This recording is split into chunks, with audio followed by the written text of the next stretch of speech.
All right, hello everyone. This is Rollie Mason with Mejaro Inspection Services, and I'm here with Tim Dumas of Unrivaled Electric. And we've got Tim here at a new build because, as I understand, you were the guys who wired this whole house. Is that right? We were, yeah. So what kind of a process is that for you timeline-wise from start to finish? So we basically break it up into 3 stages on a new construction. Here you have the service install, which, because there's no power company already on site, we have to coordinate that. We actually put a temp service in, so it was out at the street so that all the contractors had power. And then once you have a frame, we would bring in all the rough wiring that you don't see, all the stuff behind the drywall. And then the drywallers would come in and finish and paint and all that, and then we would come in and do the finish. Okay. So give or take the size of the house, you're a week. This one was probably closer to 2 weeks with all the labor. Okay, great. And then we're also at this house because we got a special treat. We're going to talk a little bit about generators, or at least transfer switches and that sort of thing. Yeah, so part of the feature of this house is that the future buyer has the ability to add a generator to the home. And if you don't already have a transfer switch on the home, then there's added process to change out the existing equipment and put a transfer switch in. So this house has a transfer switch, and we're going to talk about the features and what the difference is of a disconnect, because this home would have required a disconnect. Now we're in the garage, which is where we have the main panel. This would be what I would call the heart of the house, at least for the electrical side of things. And so as inspectors, we're looking at these, and we're doing a couple things I'll mention as inspectors, home inspectors. We're looking at things like the service drop outside. We're looking as it comes down to the house. We come inside and we open up the panel. We're looking at all these components within the panel for any signs of issues. We're certainly trying to match up the wire gauge to the breakers. We're looking at the size of the breaker for the AC unit, the condensing unit. But more importantly here, we want to talk about this panel, Tim, in regards to the transfer switch that we're here to show for generator setup. And what's different about this panel then when we have that kind of setup? So transfer switches in general, there's basically 2 kinds. There's whole home, and then there's what we call partial home. There's more to that, but in this scenario, it's whole home.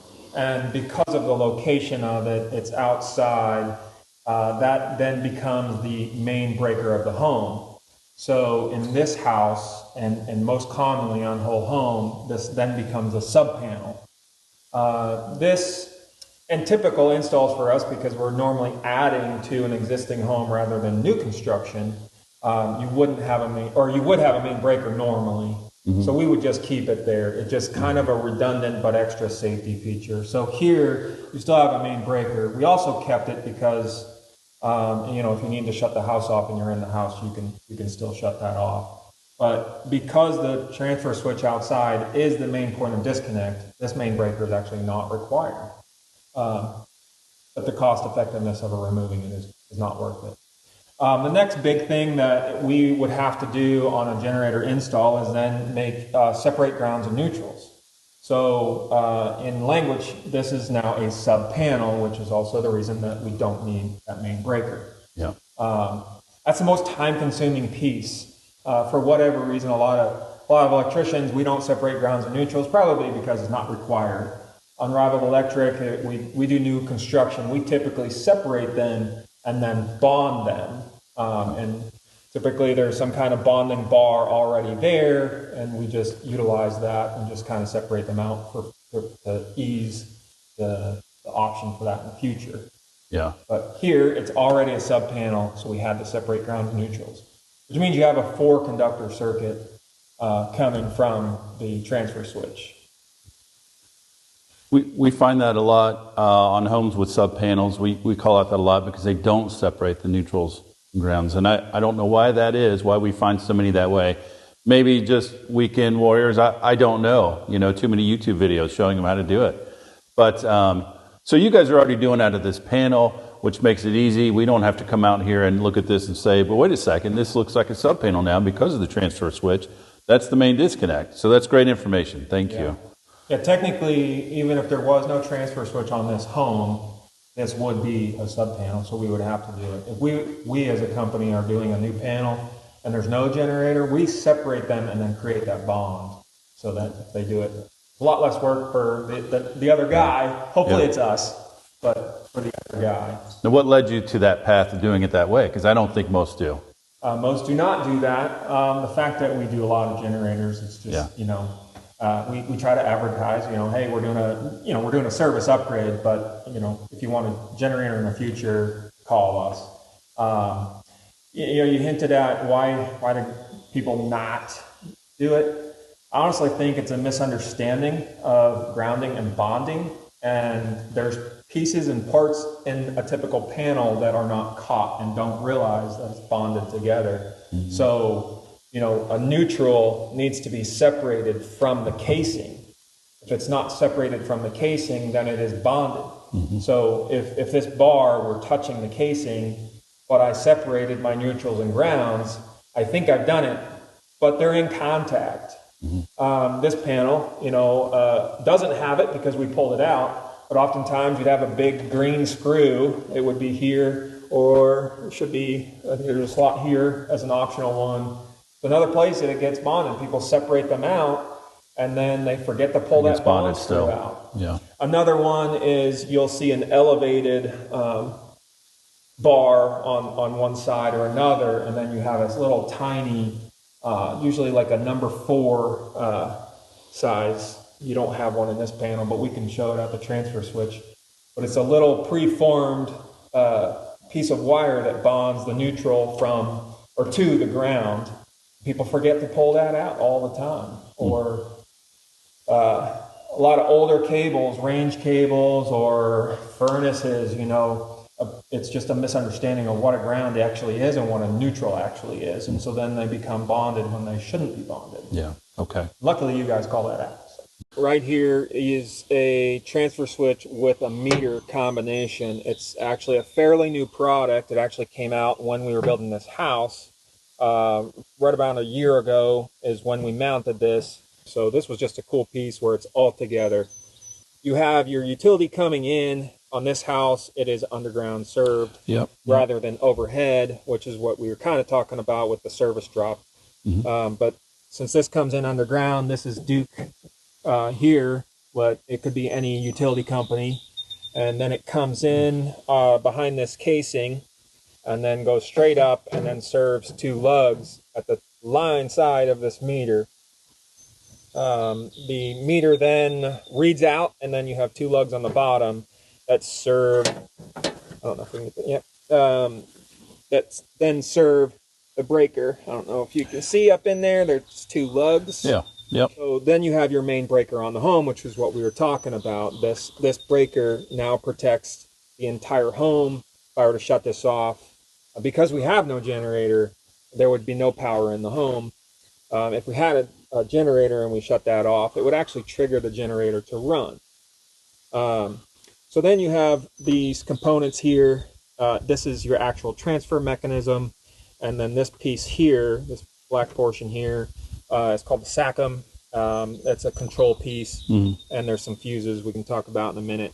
But then this is the feeder cable that goes to our sub panel in the home that we were just looking at. And you have your 2 hots, and then your neutral and your ground. So as we were talking about before, bonding and not bonding. Here we're going to bond because it's our first means of disconnect. So this is where your grounds and neutrals should be coming together.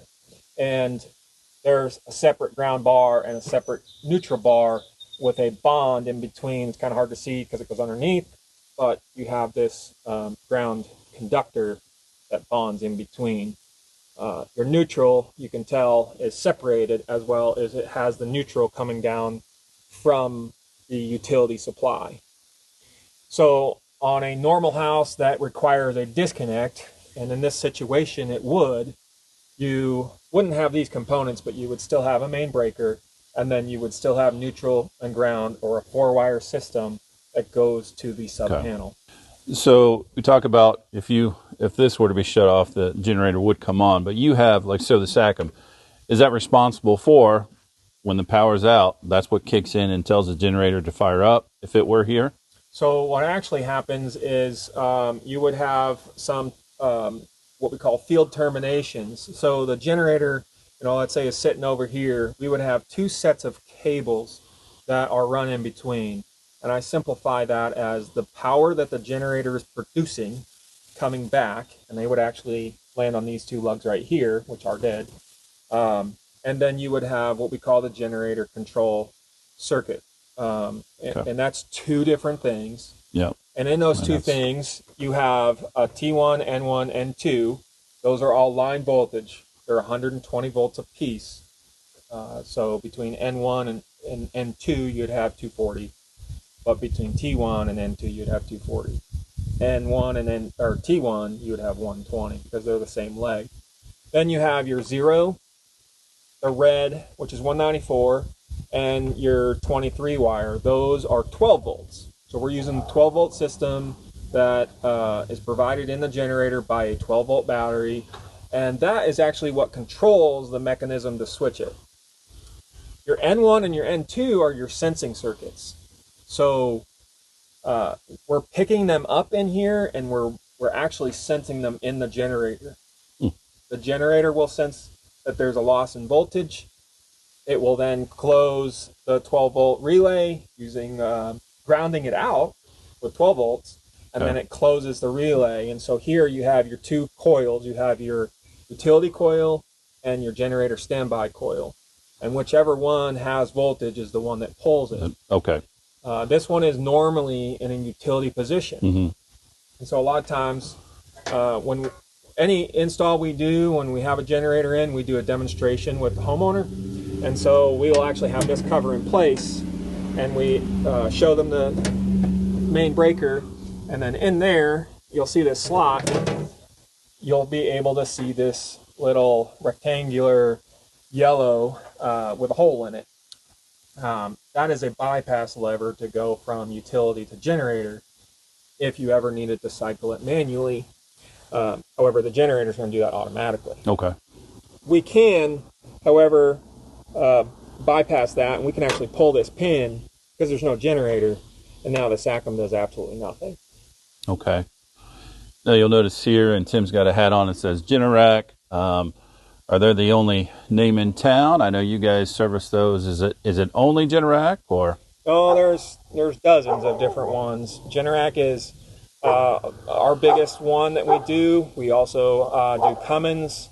There's Kohler. There's Briggs & Stratton. There's Champion. I mean, the list goes on and on. Generac has been something we fell into years ago, and we really understand that market. Okay.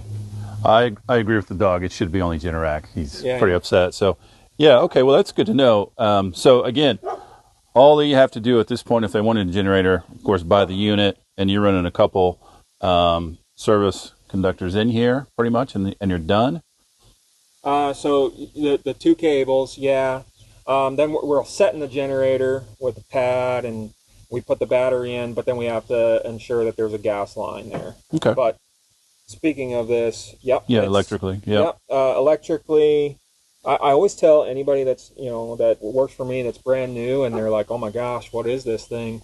Forget that it's a transfer switch, and all I have is a disconnect, and I'm still line in, load out, my load being my house, and then, okay, I put that in, I'm good to go. Now I put the generator in, and then you have an extra set of lugs, and they're on the essential top because we're putting them in after, because you're never moving the house. Yeah. Okay. On the SACM, one thing I didn't really talk about is your average home sometimes is a little bit too big electrically. So there's a lot of things that go on in the home, and one of the easiest things to control is an AC unit. So on almost every transfer switch, we can actually run a 2-wire 18 gauge to the outdoor unit, and the SAC can control that on or off. We set different priorities. Okay. It's the easiest, cheapest way to do some load management. There's other ways to do it. One is Generac has a smart management module, and all that is a relay, a power in, power out, and it operates off frequency, and it can shut that device on or off. It can lock it out or as the generator is able to produce it, it'll turn it back on. Okay, great. So, Tim, we've got a couple other types of transfer switches here. Why don't you tell us about these? So this one here is actually our most common, more standard transfer switch. It's rated for 200 amps, which is arguably the most standard home that we have, 200 amp main service.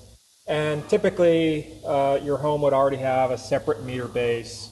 You don't have a disconnect. Maybe you do, but let's say you don't have a disconnect. So you have a meter and then a back-to-back panel. And so in almost every jurisdiction, there's no requirement to a main breaker. So when we go to put a generator in, this would be our go-to for 200 amp again. And oftentimes we move the meter base over, or we do some configuration to then go from the meter with our main power to the transfer switch, and then from the transfer switch to the existing main panel, which is now our sub panel. Sub, okay. Right? And so the only difference, actually this is 100 amp rated. Nope, it's a 200 amp rated. So the only difference of these two is a main breaker. Yeah. So this has the cover on the main lugs, but you have a main breaker, and here you do not have a main breaker. So again, here you have essentially a disconnect with a transfer mechanism, and there you have just a transfer mechanism and no point of disconnect. Pretty much the only difference. So if they go with this one, you're still going to have to add one somewhere in that connection off your meter, right? So probably not going to use this straight off of a meter. The reason we're going to use this is probably because we're not doing the whole home. Maybe you have a 400 amp service or split 200, and you only want a generator on a portion of the house, but you want to do the entire, probably sub of a sub, or maybe, oftentimes, one common way to do 400 amp service is to have a meter with two 200 amp breakers in one cabinet. And those are expensive pieces, but it's also expensive to take that out and then replace it with a meter and a 400 amp service when the customer only wants to protect one of those 200 amp circuits. Gotcha. Okay. So usually on a service like that, around here is 200 is going to an outbuilding, some kind of a nice barn, horse barn, workshop, business that's run out of a barn, and then the home.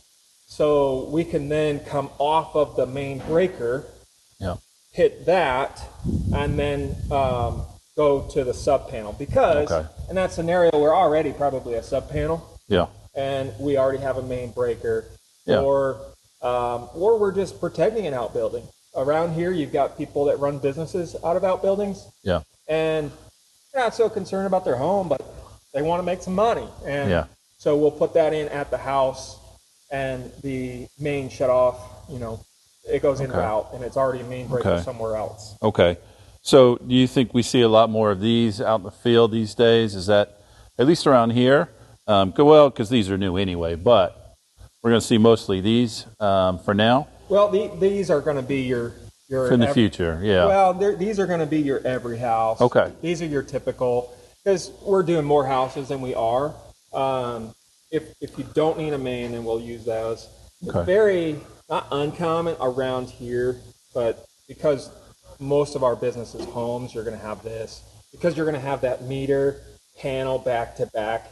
And really the best scenario is if we had a meter here, a panel right inside, and then, generators placed where you're standing or something, and that's going to be the ideal, cheapest scenario. People ask me, So can I put the generator over there? Yeah, but it's going to be more expensive. Okay. So let's talk about GFCI outlets in the kitchen, what we're going to look at as inspectors, and some of the details and information you have. So it's pretty standard code that all kitchens require 2 countertop circuits, right? And so the misunderstanding is what is a circuit and what is not a circuit. It means that from a panel, you have 2 circuit breakers that go to countertops of a kitchen. Sure. Okay. Once we're on the countertop, you have your regular outlet behind you, you have a GFI. Now the question is, where are they required, where are they not? There are footage requirements if you really diagnose the code, but in general, when you bring those 2 circuits to the kitchen countertop, GFI them immediately. Then the GFIs protect the rest of the countertop. Right. That's trying to be as simple as you can. Sure. So in this scenario, we have 4 outlets across this countertop, and we're making an assumption, even though our company did wire it, I did not wire it. The assumption is that this GFI protects the 3 down line. And then there's another piece of countertop over there, has another GFI and another outlet. So essentially, you have circuit 1, circuit 2, vice versa. Doesn't matter. You can have more circuits in a kitchen. There's no limit. Sure. Our company, typically in an island, if we're going to put an outlet in there, we usually bring a 3rd circuit to there. Sure. Unless it's a smaller kitchen, maybe we won't, but it kind of depends on the price range of the house, how the house is set up.